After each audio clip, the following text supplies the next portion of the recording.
கிறிஸ்துவில் பிரியமானவர்களே, ஆண்டவராகிய இயேசு கிறிஸ்துவின் நாமத்திலே உங்கள் யாவரையும் வாழ்த்தி ஆசீர்வதிக்கிறேன். இந்த நாளுக்கு என்று தேவன் நமக்கு அருளி இருக்கும் ஜீவ வார்த்தை ஆபகுக் தீர்க்க தரிசன புஸ்தகம் 3ஆம் அதிகாரம் 19வது வசனத்தின் ஒரு பகுதியாய் இருக்கிறது. அவர் என் கால்களை மான் கால்களை போலாக்கி உயரமான ஸ்தலங்களில் என்னை நடக்க பண்ணுவார். என்னை கேட்கிற தேவனுடைய பிள்ளைகளே, இந்த வசனத்தை தொடர்ந்து வேதத்தில் எழுதப்பட்டிருக்கிறது. நெகினோத் என்னும் வாத்தியத்தில் வாசிக்க ராகத் தலைவனுக்கு ஒப்புவிக்கப்பட்ட சங்கீதம்.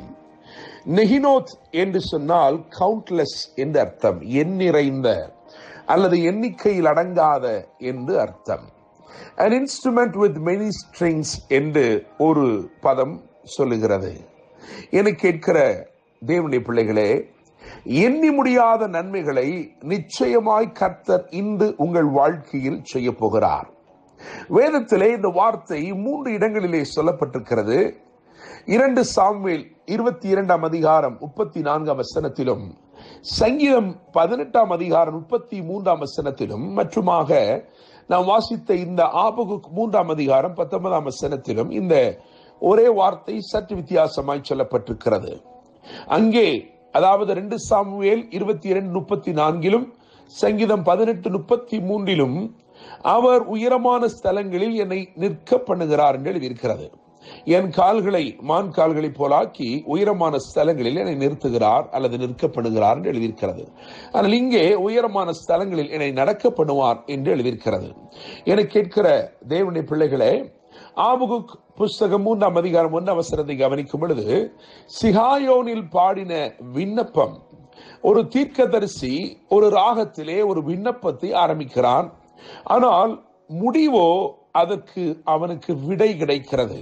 அந்த விண்ணப்பத்திற்கு விடை கிடைக்கிறது. என கேட்கிற தேவனுடைய பிள்ளைகளே, உங்கள் ஜெபம் எதுவாயிருந்தாலும் இந்த நாளிலே நீங்கள் ஜெபித்து முடிப்பதற்கு முன்னே தேவன் அதற்கு பதிலை கட்டளையிடுகிறார். இதில் விசேஷமாக ஒரு காரியத்தை நீங்கள் கவனிக்க வேண்டும். 3ஆம் அதிகாரம் அதிலே 17வது வசனத்தை கவனிக்கும் பொழுது, அந்த 17ஆம் வசனம், அத்திமரம் துளிர் விடாமல் போனாலும், திராட்சை செடிகளில் பலம் உண்டாகாமல் போனாலும், ஒலிவ மரத்தின் பலன் அற்று போனாலும், வயல்களில் தானியத்தை விளைவியாமற் போனாலும், கிடையில் ஆட்டு மந்தைகள் முதலற்று போனாலும், தொழுவத்திலே மாடு இல்லாமல் போனாலும் என்று வரிசைப்படுத்தி, அதற்கு பிறகு நான் கர்த்தருக்குள் மகிழ்ச்சியாயிருப்பேன், என் ரட்சிப்பின் தேவனுக்குள் களி கூறுவேன் என்று எழுதியிருக்கிறது. என கேட்கிற தேவனுடைய பிள்ளைகளே, ஒரு நஷ்டத்தின் பட்டியல் சொல்லப்பட்டிருக்கிறது, ஒரு நஷ்டத்தின் கணக்கு சொல்லப்பட்டிருக்கிறது. அதை தொடர்ந்து ஒரு நன்மையின் ஆசீர்வாதம். இந்த நாள் கர்த்தர் உங்கள் வாழ்க்கையிலே இருக்கிற நஷ்டங்களை நன்மைகளாய் மாற்றும் ஒரு நாளாய் இருக்கிறது. தேவனுடைய பிள்ளைகளே, இந்த வேத பகுதி கவனித்து பார்க்கும் பொழுது பூமி குறித்து 3 காரியங்கள் சொல்லப்பட்டிருக்கிறது. அவைகளை நான் சொல்லி முடிக்க விரும்புகிறேன். முதலாவதாக 6வது வசனத்தை கவனிக்கும் பொழுது, அவர் பூமியை அளந்தார் என்று எழுதியிருக்கிறது.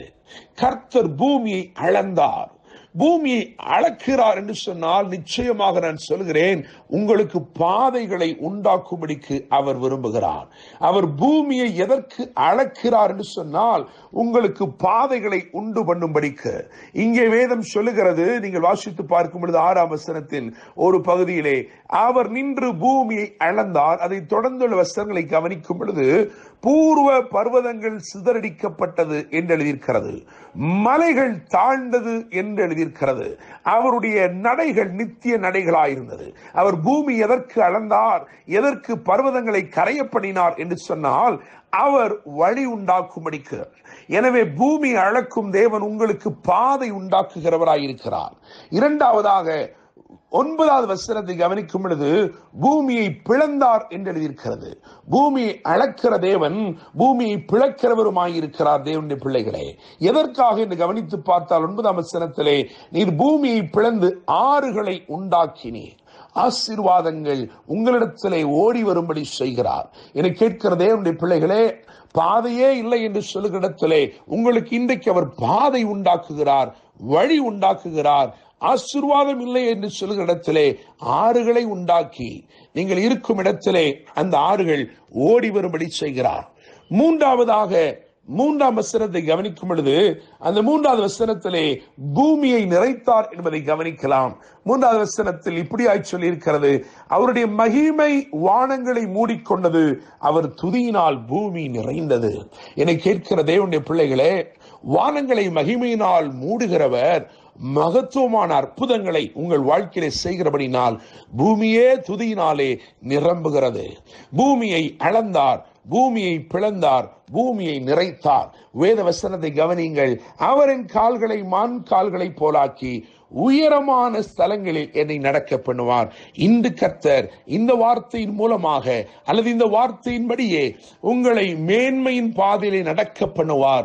நீங்கள் ஆச்சரியமான நன்மைகளை பெற்று புதிய பாதைகளிலே நடந்து புதிய ஆசீர்வாதங்களை பெற்று துதியினாலே பூமியை நிரப்புவீர்கள். கர்த்தர் தாமே உங்களை ஆசீர்வதிப்பாராக. என்னும் அன்புடன் pastor Daniel Moses. God bless you.